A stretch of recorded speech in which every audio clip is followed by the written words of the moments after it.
Apa hukumnya kalau kita tidak bermazhab? Lah bagus, emang kudunya begitu. Ternyata murid-muridnya ikut mazhab tak bermazhab, yaitu mazhab. Apa hukumnya kalau kita tidak bermazhab? Lah bagus, emang kudunya begitu. Setiap imam menyuruh jangan ikuti aku. Terus ngapain ngikuti? Setiap imam itu menyuruh jangan ikuti aku.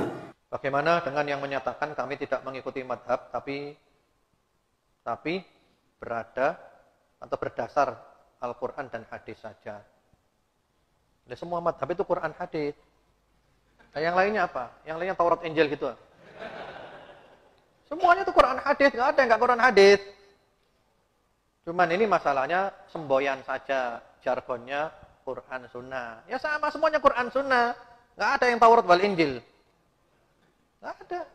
Itu hanya jargon saja. Terus Anda baca Quran dipahami sendiri, hadis dipahami sendiri, ya insya Allah Anda tersesat. Nggak bisa. Kita mengikuti pemahamannya para ulama. Imam Syafi'i, Hambali, Maliki, semuanya itu pakai Quran hadis.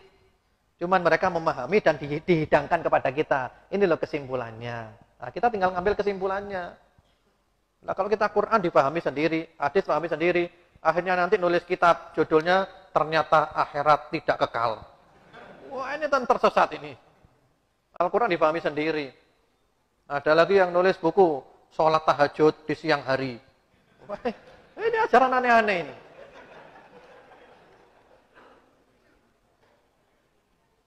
Jadi sudah, kita nggak usah aneh-aneh aja biar masuk surga Bapak Ibu. Nanti kalau kita macam-macam nanti nggak bisa masuk surga kita. Ikuti aja yang ada itu. Ya itu sudah dihidangkan oleh para ulama, tinggal kita ambil.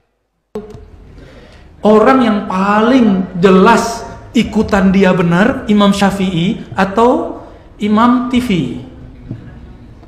Imam TV zaman now. Siapa yang lebih paham? Imam Syafi'i lah. Ya. Dia bilang gue boleh ikut mazhab. Ya sudah. Itu dia aja yang ngomong ya. Ternyata dia ikut mazhab lagi. Contoh, Syekh Albani mengatakan saya tidak terikat mazhab. Murid-muridnya juga bilang gitu. Ternyata murid-muridnya ikut mazhab tak bermazhab, yaitu mazhabnya Albani. Ya kita nggak masalahkan juga. Tapi jangan salahkan mazhab orang. Jadi ikut mazhab Syafi'i, ikut mazhab salaf. Saya pernah bertanya kepada ormas yang tidak memakai mazhab.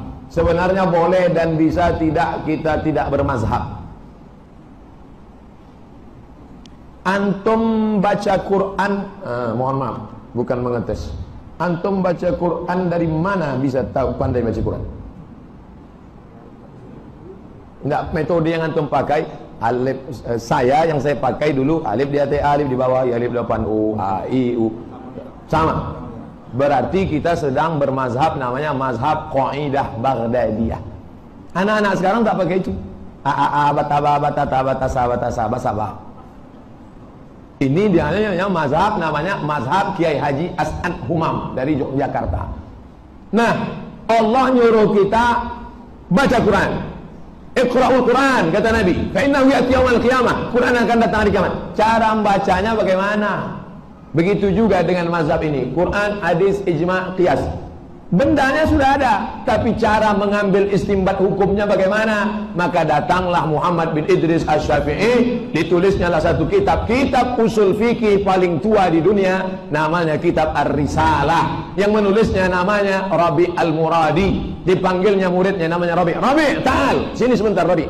Rabi' pun datang. Tolong kau tulis risalah, tulis suratku. Imam Syafi'i pun berkata, Rabi' menulis 300 halaman, tidak pakai laptop. Satu disertasi, jelas. Kitab Ar-Risalah tak bisa dibaca orang di Al-Azhar kecuali anak-anak S2 hukum usul fikih Al-Azhar, karena bahasanya yang begitu tinggi, singkat, padat, mengandung bahasa hukum. Anak usul fikih, kitab Ar-Risalah. Tahu Ustaz dari mana? Ketika kami sedang menerjemah Ar-Risalah di Jakarta, datang orang dari Al-Azhar. Apa yang kalian terjemah? Ar-Risalah. Senyum dia. Ini kitab untuk di Al-Azhar S2 baru bisa membacanya. Paham? Tiba-tiba datang orang sekarang. Jangan kita ikut-ikut ulama, langsung saja ke Quran dan Sunnah. Berarti dia membuat imam mazhab yang kelima dia. Kalau ada orang yang begitu, berarti dia katakan sama dia, siapa namamu? Namaku Budi. Mohon maaf kalau namanya sama. Saya pakai nama ini karena ini yang paling umum. Ini Ibu Budi. Tapi nama imam kita Pak Budi. Lain, gue tak masuk ini. Kalau gitu nama Ustaz aja lah. Syafi'iyah, Malikiyah, Hanafiyah, Hanabilah. Kalau kau buat lagi, soma dia. Karena kau sudah menjadi imam mazhab yang kelima. Saudi Arabia itu tak bermazhab, Pak Ustaz. Siapa nama muftinya? Syekh Abdul Aziz Ibn Baz. Syekh Abdul Aziz Ibn Baz mengaku saya bermazhab Hambali. Saudi Arabia itu mazhabnya Hambali. Makanya subuhnya tak pakai kunut. Mazhab Hambali subuh tak pakai kunut. Ini baru umrah 2-3 hari balik udah menyalahkan imam masjid. Oh, aku kemarin di Mekah tak ada kunut di sana. Ini orang-orang perbaungan aja buat kunut nih.